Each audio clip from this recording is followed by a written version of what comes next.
Welcome to Suman TV. నేను Suman TV. నాకు పిల్లల్లో జనరల్గా మనం చూస్తే అబద్ధాలు ఆడుతూ ఉంటారు. బట్ దానికి బీజం ఏంటి అని అంటే పెద్దవాళ్ళు చేసేటువంటి చిన్న చిన్న పొరపాట్లే పిల్లలకి అదొక బీజం లాగా పడిపోయి ఉంటుంది. పెద్దవాళ్ళు చిన్న పిల్లల ముందు అబద్ధాలు ఆడేటప్పుడు దాన్ని ఎలా కవర్ చేసుకుంటూ ముందుకు వెళ్ళాలి. లేదు అని అంటే పిల్లల ముందు ఏదైనా అబద్ధం చెప్పాలి అని అంటే అబద్ధం చెప్పొచ్చా లేదా పెద్దవాళ్ళుగా, ఇలాంటి ట్రామాని ఎలా గుర్తించాలి, దాని నుంచి ఎలా బయటపడాలి అనేది ఈరోజు మనతో పాటు mentor, guide, coach, emotional health coach Shafi గారు ఉన్నారు. వారి మాటలు తెలుసుకుందాం. Hello sir. హలో నాగరాజు గారు. సార్, పెద్దవాళ్ళు పిల్లల ముందు అబద్ధం చెప్పొచ్చా లేదా, దానికి ఏం చెప్తారు అసలు?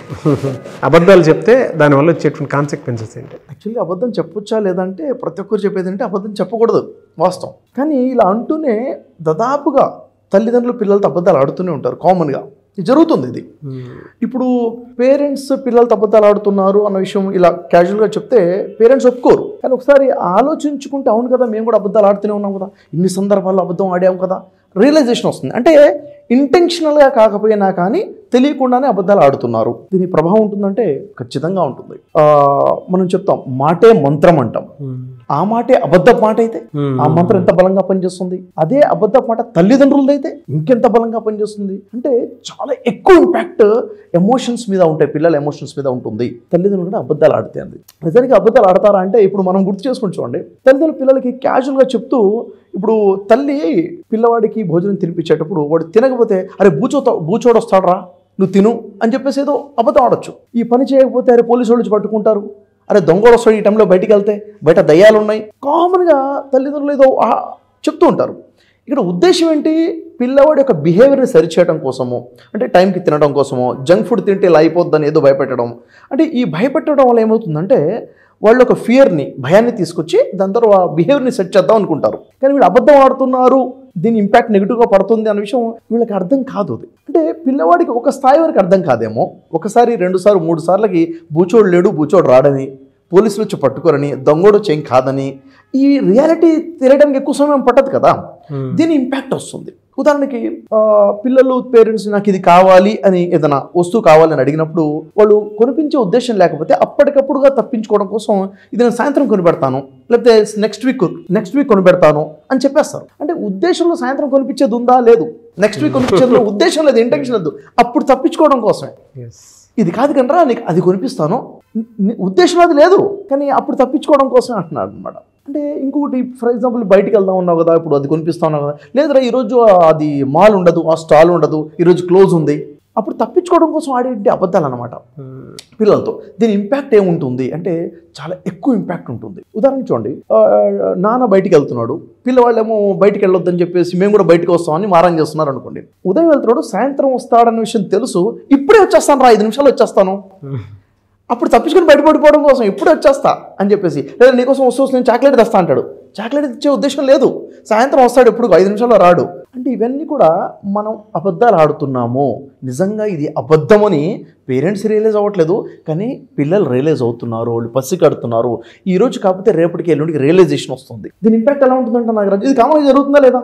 కామన్ అండి, ప్రతి ఇంట్లో కూడా చూసుకున్నట్టుంది జరుగుతుంది. మా అబ్బాయికి నేను చెప్పేటువంటి అప్పటికప్పుడు తప్పించుకోవడం కోసం నేను చేసేటువంటి మిస్టేక్స్ ఏవైతే ఉన్నాయో నా కంటి ముందు కళ్ళకు కట్టినట్టుందనమాట. ఇంకా ఇలాంటివి జరుగుతున్నాయి, కామన్గా చాలా చేస్తుంటాం. మనం ఎగ్జాంపుల్ 2-3 మాట్లాడుకున్నాం. దీని ఇంపాక్ట్ ఏముంటుంది అసలు పిల్లల మీద? ఒకటి, ఫస్ట్ ఎప్పుడైతే చాక్లెట్ తెస్తానని తేవట్లేదో, సాయంత్రం కొనిపిస్తానని కొనిపించట్లేదో, 5 నిమిషాల్లో వచ్చేస్తానని చెప్పి రావట్లేదో, అవును కదా, ఇవన్నీ ఎప్పుడైతే జరుగుతున్నాయో ఒక కన్ఫ్యూజన్ మొదలవుతుంది, ఒక ఆందోళన, ఒక గందరగోళం భావన, ఎమోషన్లో కన్ఫ్యూజన్స్ మొదలైపోతాయి. ఏంటిది?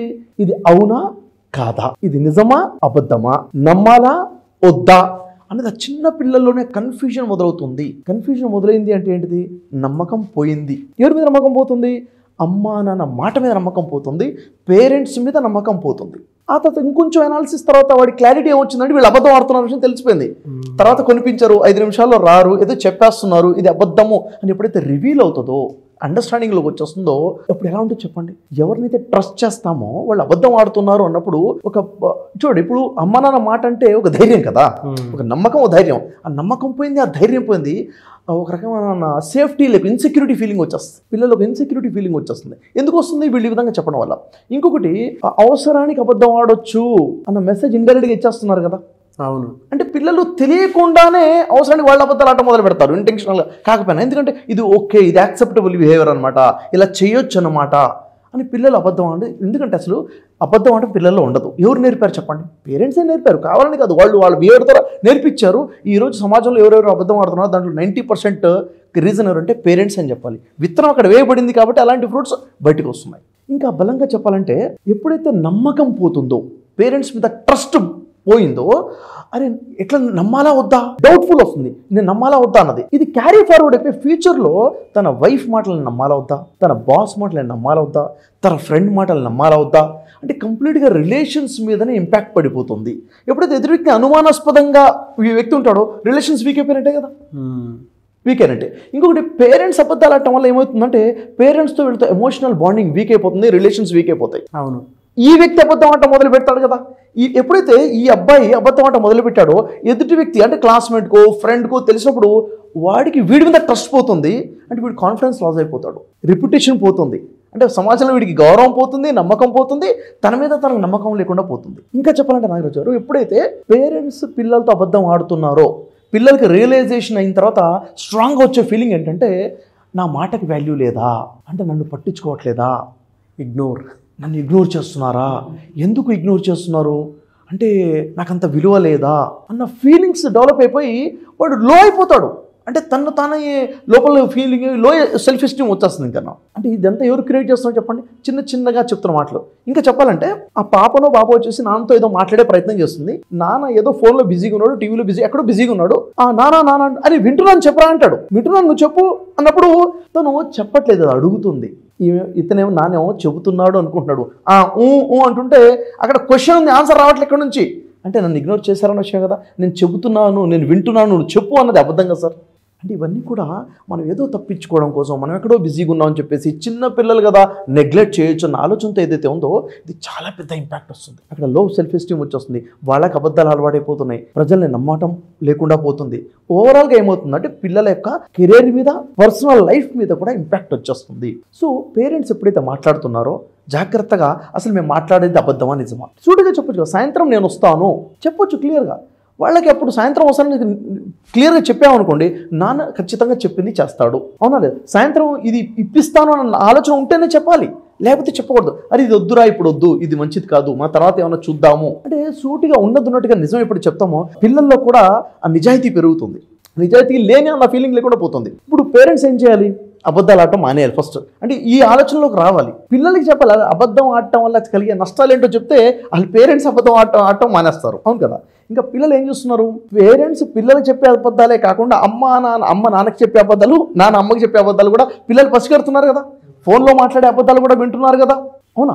ఇవన్నీ కూడా ఇంపాక్ట్ చాలా బలంగా చూపిస్తాయండి. కాబట్టి పేరెంట్స్ అబద్ధం ఆడటం అన్నది, పిల్లలతో అబద్ధం ఆడకూడదు, రాంగ్ కమిట్మెంట్స్ ఇవ్వకూడదు. ఇండైరెక్ట్గా మనమే వాళ్ళని చెడగొట్టేస్తున్నాము, వాళ్ళని ఒక అబద్ధాలు చెప్పేవాళ్ళుగా చేస్తున్నాము, నమ్మకం లేకుండా చేస్తున్నాము.